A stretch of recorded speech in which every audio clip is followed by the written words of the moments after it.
During a recent interview, British politician Gloria De Piero talked about how she took nude pictures when she was 15 years old. She said the following during the interview. She said, "I've always said I don't blame the girls. I understand how they might think it could be a way out." Now, after she said that, I think it was a little bit of a mistake on her part, because even though she was being honest and she was putting herself in a vulnerable position, all of a sudden you have certain news outlets that are literally willing to pay thousands of dollars just to get their hands on a picture of her from when she was 15 years old, which, by the way, is child porn. You shouldn't publish that anyway, but they want to get their hands on it.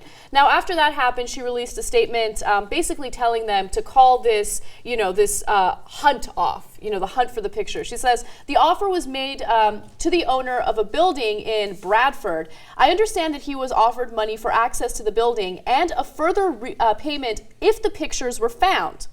I have talked about why I posed for these pictures in interviews before. I thought at the time it was a way of improving my circumstances. This is part of my story and part of who I am. I can't change it now, but this happened over 20 years ago. It is now time to call off the hunt for these pictures and let me go on with the job I was elected to do, representing the people of Ashfield and serving in the shadow cabinet." Okay, small point here. The shadow cabinet sounds badass. It really does. Like, hey, what's your job? Oh, no big deal. I'm in the shadow cabinet, and I secretly rule everything. Okay, now that's not actually what the shadow cabinet does in the UK, but nonetheless, it sounds fun. All right, now on to our main point. Obviously, I'm with Anna here. Look, if there's things you don't want people to find out, don't tell people about it, okay? And look, right intentions, etc. Her saying, "Could you call off the hunt?" is the least effective thing I've ever heard. A, it will definitely not work. B, it might make things worse. Where then they go, "Oh my God. Oh yeah? Oh, she's really sensitive about this. And it just got extra publicity. Then I really got to find the pictures." Because the people trying to find pictures aren't like the good guys. They're not like, "Oh, okay, what would be the moral thing to do here?"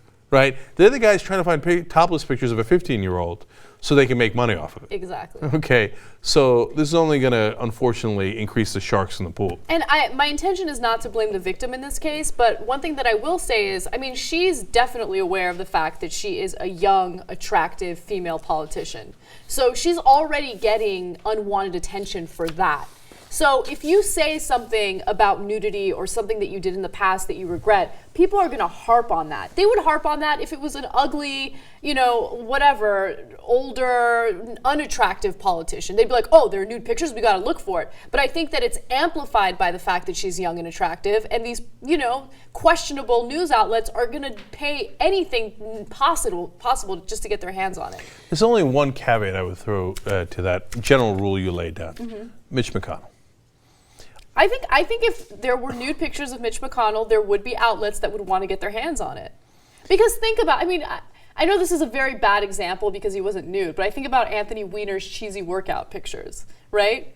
People like to make fun of politicians and public figures. It wouldn't be because people are going to get aroused by it. It would be for a completely different reason.